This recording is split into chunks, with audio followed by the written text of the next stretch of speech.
السلام علیکم ناظرین۔ ایک ایسی ہستی جس نے تاریخ کا دائرہ بدل دیا۔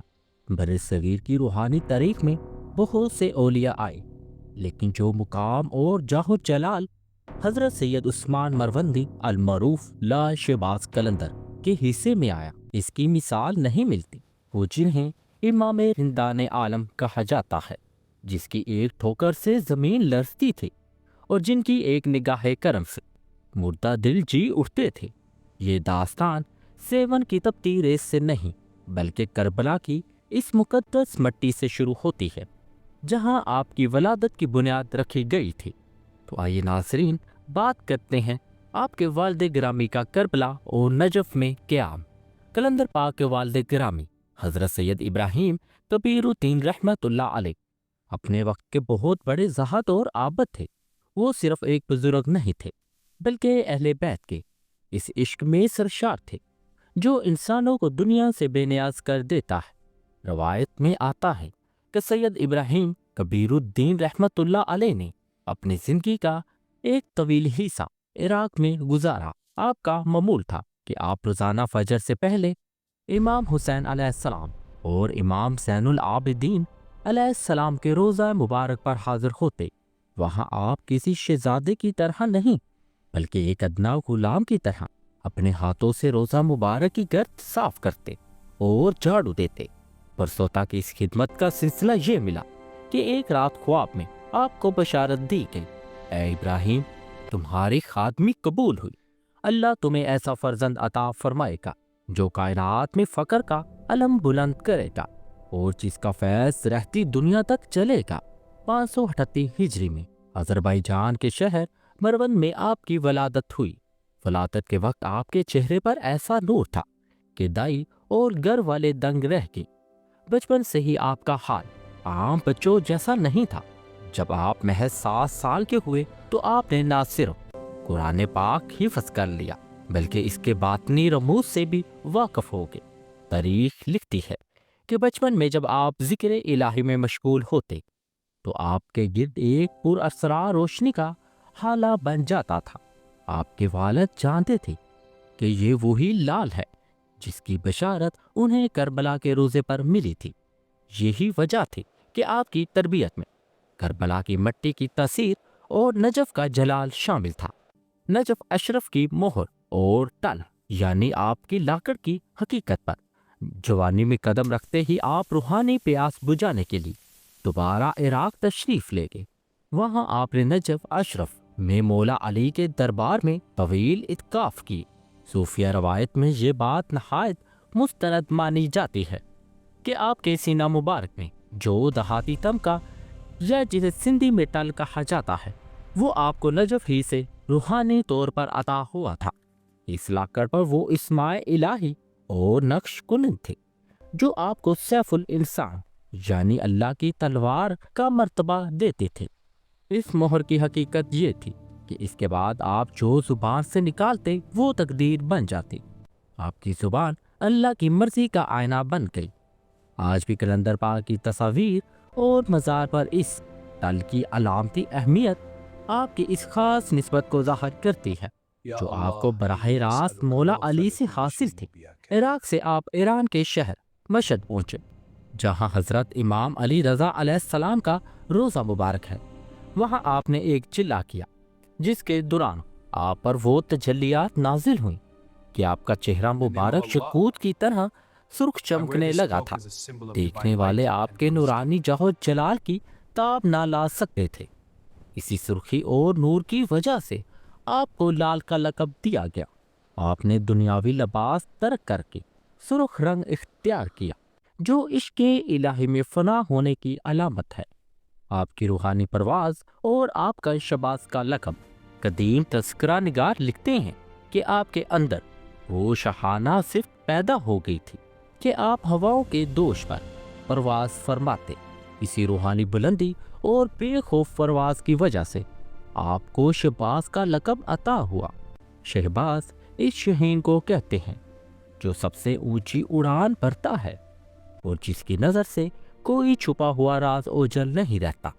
لکی شاہ صدر وہ درویش جس نے شہباز کو زمین پر اتارا جب قلندر پاک عراق سے ایران کی سرحدیں عبور کر کے موجودہ سندھ کے علاقے لکی شاہ صدر کے قریب فضا میں پرواز کر رہے تھے تو زمین پر ایک عظیم المرتب ہستی حضرت شاہ صدر الدین لکی شاہ صدر رحمت اللہ علیہ جلوہ افروز تھے۔ شاہ صدر رحمت اللہ علیہ نے جب اپنی بصیرت سے آسمان کی طرف دیکھا تو ایک نورانی وجود کو اڑتے پایا، تو انہوں نے اپنی روحانی طاقت سے قلندر پاک کی پرواز کو وہیں روک لیا اور بلند آواز میں فرمایا، ہے عثمان، پرندوں کی طرح اڑنا کمال نہیں، اصل کمال تو یہ ہے کہ انسان زمین پر رہ کر خاک ساری اختیار کرے اور مخلوق خدا کی خدمت کرے۔ کہا جاتا ہے کہ شاہ صدر کے ان الفاظ میں ایسی ہیبت تھی کہ قلندر پاک فوراً زمین پر تشریف لے آئے اور ان کے جاہ و جلال کو دیکھ کر وہیں پر رک کے آپ نے جان لیا کہ یہ وہ ہستی ہے جو آپ کی تربیت کے اگلے مرحل کے لیے چنی گئی ہے۔ یہاں سے قلندر پاک کی زندگی کا وہ باب شروع ہوتا ہے جس نے آپ کو فخر کامل کے اس مقام پر پہنچایا جہاں نفس امارہ مکمل طور پر ذبح ہو جاتا ہے۔ شاہ صدر رحمت اللہ علیہ نے آپ کو اپنی خدمت میں قبول کیا، لیکن یہ خدمت کوئی عام خدمت نہ تھی۔ روایت کے مطابق آپ نے 40 سال تک شاہ صدر رحمت اللہ علیہ کے آستانے پر خادمی کے فرائض سر انجام دیے۔ آپ کا روزانہ کا معمول تھا کہ آپ دریا سے چمڑے کی مشکیزیں بھر کر لاتے اور شاہ صدر رحمت اللہ علیہ کے لنگر کھانے اور وضو کے لیے پانی فراہم کرتے۔ وہ شہزادہ جس کے آباء و اجداد عراق کے معززین میں سے تھے، اب وہ سندھ کی تپتی ریت پر ننگے پاؤں پانی بھرتا تھا۔ یہ دراصل نفس کو مٹانے کی وہ ریاضت تھی جو ہر بڑے ولی کو کرنا پڑتی ہے۔ اب بات کرتے ہیں منو وزنی زنجیریں اور ان کے رازوں پر۔ لوگ اکثر قلندر پاک کی تصویروں میں یا مزار پر باری زنجیریں دیکھتے ہیں۔ ان زنجیروں کی شروعات اسی دور خدمت میں ہوئی۔ قلندر پاک نے اپنے نفس کو ہر وقت بیدار رکھنے اور نیند پر قابو پانے کے لیے اپنے گلے اور جسم پر لوہے کی باری زنجیریں لپیٹ لی تھیں۔ ان کا وزن منوں میں بتایا جاتا ہے۔ ان زنجیروں کا مقصد خود کو تکلیف دینا نہیں بلکہ نفس کو قید کرنا تھا۔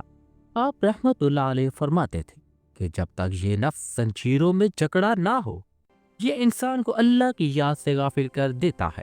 جب آپ مشکیزہ اٹھا کر چلتے تھے تو ان زنجیروں کی جھنکار دور دور تک سنائی دیتی تھی، جو دراصل اللہ کے ذکر کی ایک صدا بن چکی تھی۔ آج بھی سیون شریف میں وہ زنجیریں موجود ہیں جو اس عظیم مشقت کی یاد دلاتی ہیں۔ جب خدمت کے 40 سال مکمل ہوئے اور قلندر پاک کا وجود سونے کی طرح کنند بن گیا تو ایک دن شاہ صدر رحمت اللہ علیہ نے آپ کو سینے سے لگایا اور فرمایا، عثمان، اب تمہاری آزمائش مکمل ہوئی، تم نے وہ مقام پا لیا ہے جس کے لیے تمہیں یہاں لایا گیا تھا۔ اب تم میرے نہیں بلکہ پوری دنیا کے قلندر ہو۔ شاہ صدر رحمت اللہ علیہ نے آپ کو خاص دعاؤں اور خلافت کے ساتھ رخصت کیا اور حکم دیا کہ اب شوستان یعنی موجودہ سیون شریف کی طرف کوچ کرو، جہاں تمہارا اصل مشن تمہارا انتظار کر رہا ہے۔ شاہ صدر رحمت اللہ علیہ کی بارگاہ سے رخصت ہونے کے بعد قلندر پاک ملتان تشریف لائے، جو اس وقت علم اور ولایت کا گڑھ تھا۔ یہاں تاریخ کا وہ عظیم و شان اجتماع ہوا جسے 4 یار کے نام سے جانا جاتا ہے۔ یہ 4 ہستیاں درج ذیل تھیں: حضرت لا شہباز قلندر رحمت اللہ علیہ، حضرت غوث بہاؤالدین ذکریہ ملتانی رحمت اللہ علیہ، حضرت بابا فرید الدین گنج شکر رحمت اللہ علیہ، حضرت مخدوم جہانیہ جہاں گشت رحمت اللہ علیہ۔ یہ وہ 4 کتب تھے جنہیں اللہ نے بر صغیر کی کایا پلٹنے کے لیے چنا تھا۔ ان 4 بزرگوں نے مل کر طویل اسفار کی اور اسلام کی وہ شمع روشن کی جس نے کفر کے اندھیرے مٹا دیے۔ ملتان آمد پر ایک نہایت مشہور واقعہ پیش آیا۔ جب قلندر پاک شہر کی حدود میں پہنچے تو حضرت بہاؤالدین ذکریہ رحمت اللہ علیہ، جو ملتان کے روحانی پیشوا تھے، نے آپ کو ایک دودھ کا پیالہ بھیجا جو کناروں تک لبریز تھا۔ اس کا خاموش پیغام یہ تھا کہ ملتان پہلے ہی اولیاء سے بھرا ہوا ہے، یہاں اب کسی نئے درویش کی گنجائش نہیں ہے۔ کلندر پاک جو خود علم اور حکمت کے سمندر تھے، انہوں نے کمال عجز سے اپنی جیب سے ایک چنبیلی کا پھول نکالا اور اس بھرے ہوئے دودھ کے پیالے پر رکھ دیا۔ پھول دودھ کے اوپر تیرنے لگا اور دودھ کا ایک قطرہ بھی باہر نہ گرا۔ آپ کا جواب یہ تھا، جس طرح دودھ میں پھول کی گنجائش بن جاتی ہے اور وہ دودھ پر بوجھ نہیں بنتا بلکہ اسے خوشبو بخشتا ہے، ویسے ہی میں ملتان میں رہوں گا۔ حضرت ذکریہ ملتانی رحمت اللہ علیہ یہ جواب دے کر تڑپ اٹھے، خود استقبال کے لیے باہر آئے اور آپ کو گلے لگا کر شہر میں خوش آمدید کہا۔ آپ رحمت اللہ علیہ کی بنی ہوئی مچھلی کا زندہ ہونا ایک محیر العقل کرامت۔ 4 کے اسفار کے دوران ایک مرتبہ یہ چاروں بزرگ ایک دریا کے کنارے آرام فرما رہے تھے۔ بو کا عالم تھا تو مریدین نے دریا سے ایک مچھلی پکڑی اور اسے آگ پر بھون کر تیار کیا۔ جب دسترخوان بچھا اور مچھلی سامنے لائی گئی تو قلندر پاک کی نظر اس پر پڑی۔ آپ کے دل میں اس بے جا مخلوق کے لیے تڑپ پیدا ہوئی۔ آپ نے مچھلی کا وہ ٹکڑا ہاتھ میں لیا اور اللہ کی بارگاہ میں متوجہ ہوئی۔ آپ نے مچھلی کو مخاطب کر کے فرمایا، کم بِإِذْنِ اللہ، اللہ کے حکم سے جی اٹھ۔ تاریخ گواہ ہے کہ وہ آگ پر بھونی ہوئی مچھلی چند لمحوں میں تڑپی، اس میں جان پڑی اور وہ قلندر پاک کے ہاتھوں سے اچھل کر دریا کے پانی میں چلی گئی اور تیرنے لگی۔ یہ دیکھ کر وہاں موجود تمام بزرگ وجد میں آ گئے اور پکار اٹھے، اے عثمان، تم واقعی اللہ کے وہ شہباز جس کی پکار پر قدرت بھی پہرا دیتی ہے۔ ملتان میں قیام کے دوران آپ اکثر مزار حضرت شاہ شمس تبریز رحمت اللہ علیہ پر اتفاق فرماتے تھے۔ ایک رات آپ کو عالم روا یعنی خواب میں مولا کائنات حضرت علی کرم اللہ وجہ الکریم کی زیارت نصیب ہوئی۔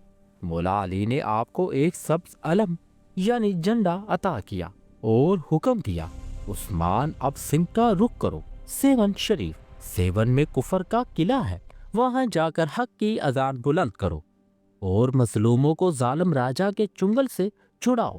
جب آپ ملتان سے رخصت ہونے لگے تو حضرت بہاؤالدین ذکریہ رحمت اللہ علیہ نے آپ کو الوداع کرتے ہوئے اپنا خاص مسلح یعنی جائے نماز تحفے میں دیا، جو آج بھی سیون کے تبرکات میں شامل ہوتا ہے۔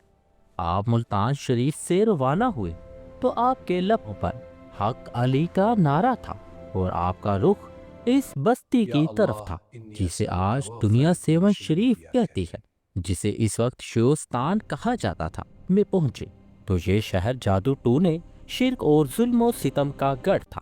یہاں کا حکمران راجہ چوپٹ انتہائی ظالم تھا اور اس کے دربار میں بڑے بڑے جادوگروں کی فوج تھی جو اپنی سحر انگیزی سے لوگوں کو ڈرا کر رکھتے تھے۔ پورے شہر میں کفر کے جھنڈے گڑے تھے اور حق کی آواز دب چکی تھی۔ قلندر پاک نے شہر کے باہر ایک پرانے غار یعنی گفا میں ڈیرا ڈالا اور وہاں سے اللہ کے ذکر کی ایسی ضربیں لگائی۔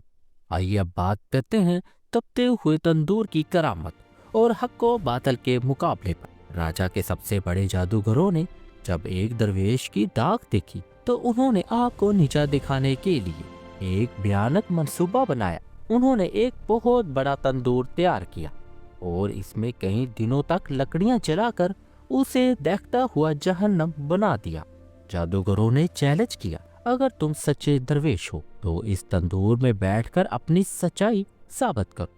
قلندر پاک جن کے سینے میں عشق مصطفیٰ صلی اللہ علیہ وآلہ وسلم اور نسبت علی کی آگ لگی تھی، انہوں نے ذرا برابر خوف محسوس نہ کیا۔ آپ نے اپنا مسلح یعنی جائے نماز اٹھایا اور بسم اللہ پڑھ کر اس دیکھتے ہوئے تندور کے اندر چلے گئے۔ ہزاروں لوگ تماشا دیکھ رہے تھے اور جادوگروں کو یقین تھا کہ اب اس درویش کی راکھ بھی نہیں ملے گی۔ جب آگ کے شعلے بلند ہوئے تو تندور کے اندر سے تلاوت قرآن کی آواز آنے لگی۔ کچھ دیر بعد جب آگ ٹھنڈی ہوئی تو قلندر پاک نہایت اطمینان سے واپس تشریف لائے۔ نہ آپ کے لباس کا کوئی داغا جلا تھا اور نہ ہی چہرے پر تپش کا اثر تھا۔ یہ دیکھ کر جادوگروں کے سردار کے پیروں تلے سے زمین نکل گئی اور اس نے پکار کر کہا، یہ جادو نہیں، یہ رب کا نور ہے۔ اسی وقت درجنوں جادوگروں نے توبہ کی اور اسلام قبول کر لیا۔ سیون شریف کے جادوگروں کا ایک خاص طریقہ تھا کہ وہ سیاہ بکروں کی قربانی دے کر شیطانی قوتوں سے مدد لیتے تھے۔ کلندر پاک نے ان کے اس عمل کے مقابلے میں اللہ کے نام کی وہ برکت پھیلائی کہ ان کے تمام سلفی جادو ضائع ہونے لگے۔ آپ نے مریدین کو سکھایا کہ جب تم نعت علی پڑھو گے تو کائنات کی کوئی شیطانی طاقت تمہارا بال بی کا نہیں کر سکے گی۔ یہی وجہ ہے کہ آج بھی سیون کے ماحول میں ایک ایسی روحانی ہیبت ہے کہ وہاں پہنچتے ہی جادو اور سائے کے اثرات ختم ہو جاتے ہیں۔ کلندر پاک نے سیون کے جس غار میں چلہ کشی کی تھی وہ آج بھی مزار کے قریب واقع ہے اور عقیدت مندوں کی خاص توجہ کا مرکز بنا ہے۔ اس غار کے بارے میں روایات ہے کہ یہاں آپ نے اسم اعظم کے وہ چلے کی جس کے بعد آپ کو کائنات کی ہر چیز کی تسبیح سنائی دینے لگی۔ اس غار میں رہ کر آپ نے نہ صرف اپنی روحانیت کو جلا بخشی بلکہ سیون کی زمین کی روحانی صفائی بھی فرمائی۔ آپ رات بھر عبادت فرماتے اور آپ کے گلے کی زنجیروں کی آواز سے سیون کی فضا گونجتی رہتی جس سے ظالم راجا کے سپاہی خوف زدہ رہتے تھے۔ کلندر پاک صرف ایک روحانی پیشوا نہیں تھے بلکہ آپ نے سیون کے غریب مچھیروں اور کسانوں کو راجا کے غلام سے نجات دلائی تھی۔ راجا ان سے بھاری ٹیکس لیتا تھا اور انہیں غلام بنا کر رکھتا تھا۔ کلندر پاک نے ان غریبوں کو اپنے آستانے پر پناہ دی اور انہیں سکھایا کہ انسان صرف خدا کا غلام ہے، کسی بادشاہ کا نہیں۔ آپ کے اس انقلابی قدم نے شہر میں ایک سماجی تبدیلی پیدا کر دی جس سے راجا چوپٹ کے اقتدار کی بنیادیں ہل گئیں۔ کلندر پاک جب سیون میں قیام پذیر تھے تو ایک نوجوان مخدوم سکندر جو بعد میں بودلہ بہار رحمت اللہ علیہ کے نام سے مشہور ہوئے آپ کی بارگاہ میں حاضر ہوا۔ اس کا حال یہ تھا کہ وہ کلندر پاک کے چہرے کو دیکھ کر اپنی ہستی بھول گئے تھے۔ انہوں نے اپنی زندگی مرشد کے نام کر دی اور سیون کی گلیوں میں جھاڑو دینے کی خدمت سنبھال لی۔ وہ ہر وقت مستانہ وار جھومتے اور پکارتے، میرا مرشد لا۔ اس کا عشق اتنا گہرا تھا کہ وہ اکثر کھانے پینے سے بھی بے نیاز ہو جاتے۔ سیون کا ظالم راجا چوپٹ کلندر پاک کی بڑھتی ہوئی مقبولیت سے کھاتا تھا۔ اسے معلوم تھا کہ کلندر پاک کے قریب ترین مریدوں میں بودلہ بہار رحمت اللہ علیہ سب سے اہم ہے۔ اس نے سوچا کہ اگر بودلہ بہار کو ختم کر دیا جائے تو کلندر پاک کا حوصلہ ٹوٹ جائے گا۔ راجا کے سپاہیوں نے حضرت بودلہ بہار کو اس وقت گرفتار کر لیا جب وہ مستانہ وار ذکر میں مشغول تھے۔ انہیں دربار میں لا کر حکم دیا گیا کہ کلندر پاک کا ساتھ چھوڑ دو، لیکن بودلہ بہار کے لبوں پر صرف ایک ہی صدا تھی، مرشد کی چوکھٹ نہیں چھوڑوں گا چاہے جان چلی جائے۔ راجا نے غصے میں آ کر وہ حکم دیا جو سن کر روح کانپ اٹھتی ہے۔ اس نے اپنے جلادوں اور کسائیوں کو بلا کر کہا، اس درویش کو ذبح کر دو اور اس کے جسم کے ٹکڑے ٹکڑے کر کر سالن پکا ڈالو۔ نعوذ باللہ ظالموں نے ایسا ہی کیا۔ حضرت بودلہ بہار رحمت اللہ علیہ کو ذبح کیا گیا، ان کے جسم کا قیمہ بنایا گیا اور اسے بڑی دیگوں میں ڈال کر پکا دیا گیا۔ راجا نے تنزیہ طور پر وہ پکا ہوا گوشت یعنی سالن کلندر پاک کی خدمت میں بھیجا تاکہ آپ کو دکھ پہنچایا جا سکے۔ یہ طریقہ وہ موڑ تھا جہاں انسانیت شرمندہ تھی اور ظلم اپنے عروج پر تھا۔ جب وہ دیگیں کلندر پاک کے سامنے لائی گئی تو آپ رحمت اللہ علیہ جلال ربانی میں آ کے آپ نے آسمان کی طرف دیکھا اور آپ کی آنکھیں خون کی طرح سرخ ہو گئیں۔ آپ نے اپنے اس سیف الانسان مرتبے کا استعمال کیا جو آپ رحمت اللہ علیہ کو نجف سے ملا تھا۔ آپ رحمت اللہ علیہ نے پہلی بار پکارا، اے بودلہ میرے پاس آ جا۔ دیگوں کے اندر سے گوشت کے ٹکڑے تڑپنے کی آواز آنے لگی۔ آپ نے دوسری بار پکارا، اے بودلہ میرے پاس آ جا۔ دیگوں سے گوشت کے ٹکڑے باہر نکلے اور ایک انسانی ڈھانچے کی صورت میں جگڑنے لگے۔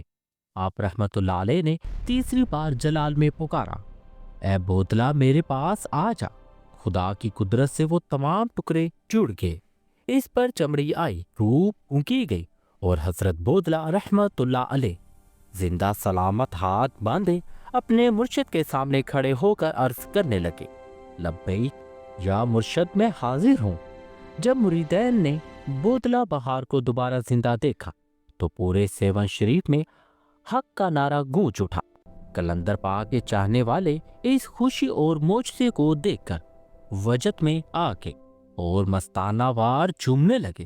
کلندر پاک کے گلے کی زنجیریں بجنے لگیں اور آپ نے بھی اللہ کی حمد میں جو حرکات فرمائی اسے دمال کا نام دیا جاتا ہے۔ یہ دمال دراصل موت پر زندگی کی فتح کا جشن تھا۔ آج بھی سیون شریف میں دی جانے والی دمال اسی واقعے کی یاد تازہ کرتی ہے کہ اللہ کے ولیوں کے سامنے موت کی بھی کوئی حیثیت نہیں۔ حضرت بودلہ بہار کے دوبارہ زندہ ہونے کے معجزے نے راجہ چوپٹ کے حواس باختہ کر دیے تھے۔ توبہ کرنے کی بجائے اس کی انا اور ضد مزید بڑھ گئی۔ اس نے کلندر پاک اور آپ کے مریدین کو سیون سے نکالنے کے لیے اپنی پوری فوج جمع کر لی۔ اس نے حکم دیا کہ درویش کی بستی پر حملہ کر کے اس سے صفحہ ہستی سے مٹا دیا جائے۔ جب فوج کلندر پاک کے آستانے کے قریب پہنچی تو آپ رحمت اللہ علیہ اللہ کے ذکر میں غرق تھے۔ آپ نے اپنی آنکھیں کھولی اور آپ کا جلال ایسا تھا کہ جیسے سورج زمین پر اتر آیا ہو۔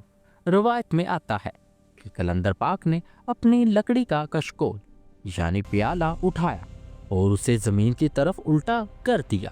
جیسے یہ آپ رحمت اللہ علیہ نے کشکول الٹا کیا، سیون کی زمین میں ایک ہولناک زلزلہ محسوس کیا گیا۔ راجہ کا وہ عالیشان قلعہ جس کی دیواریں فولاد کی طرح مضبوط سمجھی جاتی تھیں، تاش کے پتے کی طرح بکھرنے لگا۔ کچھ ہی لمحوں میں پورا قلعہ زمین کے اندر دھنس گیا اور وہاں کی بلند و بالا عمارتیں الٹ کر زمین بوس ہو گئی۔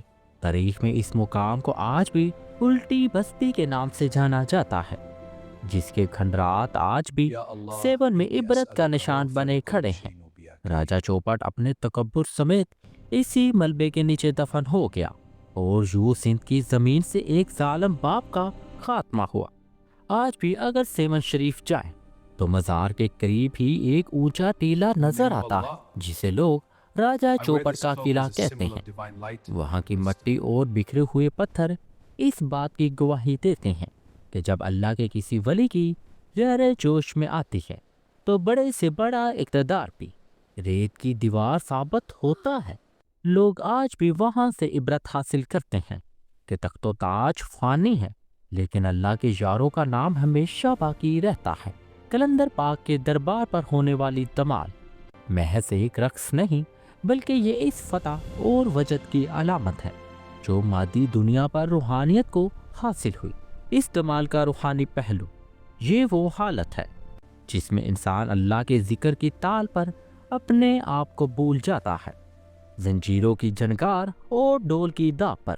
جب مریدان حق کلندر پکارتے ہیں تو ان کی روح مادی قید سے آزاد ہو کر معرفت کی بلندیوں پر پرواز کرتی ہے۔ سائنسی پہلو جدید تحقیق کے مطابق دمال کی مخصوص لے یعنی ریتھم انسانی دل کی دھڑکن کو ایک خاص فریکوینسی پر لے آتی ہے جس سے دماغ میں موجود اینڈورفینز خارج ہوتے ہیں اور انسان شدید ذہنی دباؤ اور غم سے نجات پا کر ایک غیر معمولی سکون کی حالت میں چلا جاتا ہے۔ یہی وجہ ہے کہ سیون کی دمال دیکھنے اور کرنے والے اپنی تکالیف بھول جاتے ہیں۔ آپ رحمت اللہ علیہ کا روحانی سلسلہ کلندریہ کہلاتا ہے جو براہ راست حضرت علی سے جڑا ہوا ہے۔ آپ نے اپنے مریدین کو جو خاص وظائف سکھائے ان میں نعت علی کا ورد سب سے اہم ہے۔ نعت علی آپ رحمت اللہ علیہ فرماتے تھے کہ یہ کلام ہر مشکل کی کنجی اور ہر بلا کا توڑ ہے۔ اس کے علاوہ آپ نے اس میں ذات کے ذکر پر زور دیا جو انسان کے اندر کے اندھیروں کو ختم کر دیتا ہے۔ جب کلندر پاک نے سیون کی بنجر زمین کو روحانیت سے سریاب کر دیا اور کفر کے قلعے الٹ گئے تو آپ رحمت اللہ علیہ کا وصال کا وقت قریب آ گیا۔ روایت کے مطابق 21 شعبان المعظم 673 ہجری، کچھ روایات میں 671 ہجری کو آپ رحمت اللہ علیہ اس دنیا سے پردہ فرما کے وصال کے وقت آپ کے آخری کلمات ذکر الہی اور آل رسول صلی اللہ علیہ وآلہ وسلم کی محبت پر مبنی تھے۔ کہا جاتا ہے کہ جب آپ کی روح قفس عنصری سے پرواز کر رہی تھی تو سیون شریف کی فضاؤں میں ایک ایسی پر اسرار خوشبو پھیل گئی کہ لوگ میلوں دور سے اس کی مہک محسوس کر رہے تھے۔ آپ کو اسی جگہ سپرد خاک کیا گیا جہاں آپ نے برسوں عبادت اور چلہ کشی کی تھی۔ آپ کا پہلا مزار سلطان فیروز شاہ تغلق کے دور میں تعمیر ہوا، لیکن موجودہ عالی شان سنہری گنبد اور مزار پاک کی وسعت مریدین کی صدیوں کی عقیدت کا ثمر ہے۔ مزار کی تعمیر کے بارے میں ایک مشہور واقعہ یہ ہے کہ جب گنبد کی تعمیر ہو رہی تھی تو معماروں کو کچھ ایسی دشواریاں پیش آئیں جو انسانی عقل سے باہر تھیں۔ تب کئی بزرگوں نے خواب میں دیکھا کہ کلندر پاک رہنمائی فرما رہے ہیں۔ آج مزار کا وہ سنہری دروازہ اور نقش و نگار دیکھنے والے پر ایک ہیبت طاری کر دیتا ہے۔ مزار کے ہاتھے میں وہ باری لوہے کی زنجیریں آج بھی موجود ہیں جو کلندر پاک رحمت اللہ علیہ نے اپنی حیات مبارک میں زیب تن فرمائی تھی۔ ان زنجیروں کے بارے میں چند حیران کن حقائق یہ ہیں۔ یہ زنجیریں اتنی وزنی ہیں کہ ایک عام انسان کے لیے انہیں اٹھا کر چلنا ناممکن ہے، لیکن کلندر پاک انہیں پہن کر مشکیزہ برتے تھے۔ زائرین کا ماننا ہے کہ جو ان زنجیروں کو چھو کر یا ان کے سائے میں دعا مانگتا ہے اس کی ذہنی اور جسمانی بیماریاں دور ہو جاتی ہیں۔ یہ دراصل اس نفس کشی کی یادگار ہے جو کلندر پاک نے رب کے لیے کی تھی۔ بعض زائرین کا دعویٰ ہے کہ رات کے پچھلے پہر مزار کے اندر سے زنجیروں کے ہلنے کی وہی آوازیں آتی ہیں جو آپ کی زندگی میں ذکر کے وقت آتی تھیں۔ مزار کلندر پر روزانہ عصر کے بعد نوبت یعنی بڑے ڈول بجانے کا سلسلہ صدیوں سے جاری ہے۔ یہ نوبت بجانے کا طریقہ بھی منفرد ہے۔ جیسے ہی ڈول پر پہلی چوٹ پڑتی ہے، مزار کے احاطے میں موجود ہر شخص چاہے وہ امیر ہو یا غریب وجد میں آ جاتا ہے۔ دمال کے وقت مزار کے احاطے میں ایک عجیب برقی روح دوڑتی ہے۔ لوگ اپنے ہاتھ اٹھا کر مخصوص انداز میں چومتے ہیں جو اس بات کا اعلان ہے کہ ہم نے دنیا کی غلامی چھوڑ کر کلندر کی غلامی اختیار کر لی۔ کلندر پاک کا فیض آپ کے وصال کے بعد ختم نہیں ہوا، بلکہ مزار کی صورت میں ایک روحانی ہسپتال بن گیا۔ ہزاروں ایسی مستند کہانیاں ہیں جہاں برسوں سے بے اولاد جوڑوں نے آپ کے مزار پر منت مانگی اور اللہ نے انہیں اولاد نرینہ سے نوازا۔ کہا جاتا ہے کہ سیون کی چوکھٹ پر مانگی گئی دعا کبھی رد نہیں ہوتی، بشرط یہ کہ دل میں سچائی اور اہل بیت کی محبت ہو۔ حضرت لاج شہباز قلندر نے صرف معجزات نہیں دکھائے بلکہ ایسے انسان تیار کیے جنہوں نے برصغیر کے کونے کونے میں فقر حیدری کی شمع روشن کی۔ آپ کی خلفاء میں سب سے نمایاں درج ذیل نام یہ ہیں: حضرت مخدوم بودلہ بہار، جن کا تذکرہ پچھلے حصوں میں ہو چکا۔ آپ کلندر پاک کے محبوب ترین خلیفہ تھے اور آج بھی ان کا مزار سیون شریف میں مرجع خلائق ہے۔ حضرت پیر شمن سرکار رحمت اللہ علیہ، جنہوں نے سندھی کے ساحلی علاقوں میں تبلیغ فرمائی۔ حضرت سید نادر علی شاہ، جو آپ رحمت اللہ علیہ کے دربار کے اہم ستون سمجھے جاتے ہیں اور جن کی نسلوں نے دربار کی خدمت کا حق ادا کیا۔ حضرت سید ابراہیم شاہ رحمت اللہ علیہ، آپ نے کلندر پاک کے مشن کو دور دراز علاقوں تک پہنچایا۔ ان خلفاء کی تربیت کا خاصہ عشق محمد اور آل محمد صلی اللہ علیہ وآلہ وسلم تھا، جس کی بنیاد پر انہوں نے لاکھوں لوگوں کو راہ ہدایت پر لگایا۔ کلندر پاک ایک عظیم شاعر بھی تھے۔ آپ کا فارسی کلام آپ کے روحانی وجد اور معرفت کا آئینہ ہے۔ آپ کی ایک ایک غزل میں وہ جلال ہے جو پڑھنے والے کے رونگٹے کھڑے کر دیتا ہے۔ آپ کا سب سے مشہور کلام یہ ہے: حیدریم کلندرم مستم، بندائے مرتضیٰ علی ہستم، پیشوائے تمام رندانہ کے سگے کوئی شیر یزدانم، جس کا ترجمہ یہ ہے: میں حیدری ہوں، کلندر ہوں اور مست ہوں۔ میں مولا علی مرتضیٰ کا ایک ادنا غلام ہوں۔ میں تمام رندوں اور مستوں کا پیشوا ہوں، کیونکہ میں اللہ کے شیر یعنی علی علیہ السلام کی گلی کا ایک ادنا سا غلام ہوں۔ دنیا بھر میں مشہور کلام لال میری پات رکھیو بلا جھولے لالن یا دمادم مست کلندر، دراصل کلندر پاک کی شان میں لکھا گیا وہ خراج عقیدت ہے جو صدیوں سے مختلف زبانوں میں پڑھا جا رہا ہے۔ دمادم اس کا مطلب ہے ہر سانس کے ساتھ، یعنی ہر سانس میں کلندر کی مستی اور اللہ کا ذکر ہو۔ جھولے لالن یہ الفاظ آپ کے بچپن کے جھولے اور آپ کے لال ہونے کی نسبت سے ہے، جو عقیدت مندوں کی محبت کا اظہار ہے۔ اس کلام نے موسیقی کی دنیا میں وہ مقام پایا ہے کہ مغرب ہو یا مشرق، جب بھی یہ پڑھا جاتا ہے سننے والا وجد میں آ جاتا ہے۔ کلندر پاک کی زندگی کا سب سے بڑا سبق حریت یعنی آزادی ہے۔ آپ نے سکھایا کہ کسی ظلم کے سامنے سر نہ جھکاؤ، اپنے نفس کو زنجیریں میں جکڑو تاکہ روح آزاد ہو سکے۔ انسانیت سے محبت کرو، چاہے اس کا مذہب یا رنگ کچھ بھی ہو۔ آج بھی سیون کی چوکھٹ پر ہندو، مسلم، سکھ اور عیسائی سب ایک ہی قطار میں کھڑے نظر آتے ہیں، جو اس بات کا ثبوت ہے کہ کلندر سب کا ہے۔ تو پیارے ناظرین، سیون کا وہ شہباز آج بھی اپنی روحانی پرواز سے لاکھوں دلوں کی نگہبانی کر رہا ہے۔ اگر آپ کبھی زندگی میں مایوس ہوں یا آپ کو لگے کہ ظلم جیت رہا ہے، تو سیون کی اس خاک کو یاد کیجیے گا جس نے راجہ چوپڑ کے قلعے کو خاک میں ملا دیا تھا۔ کلندر پاک کا دربار آج بھی پکار پکار کر کہہ رہا ہے کہ حق کبھی نہیں مٹتا۔ تو پیارے ناظرین، یہ تھی حضرت لال شہباز کلندر کی وہ مکمل اور مستند داستان جو ہم نے آپ کے لیے برسوں کی تحقیق اور معتبر حوالوں سے تیار کی ہے، اور ہمیں امید ہے کہ اس سفر نے آپ کے ایمان اور معلومات میں اضافہ کیا ہوگا۔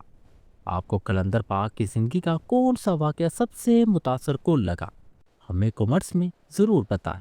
اس ویڈیو کو زیادہ سے زیادہ شیئر کریں تاکہ کلندر پاک کا یہ پیغام ہر گھر تک پہنچ سکے۔ مزید ایسی ہی پر اسرار اور روحانی ویڈیوز کے لیے ہمارے چینل کو سبسکرائب کریں اور بیل آئیکن کو دبانا نہ بھولیں۔ حق کلندر، مست کلندر، جھولے جھولے لال کلندر۔ میرے پیارے دوستو، ملتے ہیں ایک نیکسٹ ویڈیو میں ایک نیکسٹ ٹاپک کے ساتھ۔ تب تک اپنا اور اپنے پیاروں کا بہت سارا خیال رکھیں۔ اللہ حافظ۔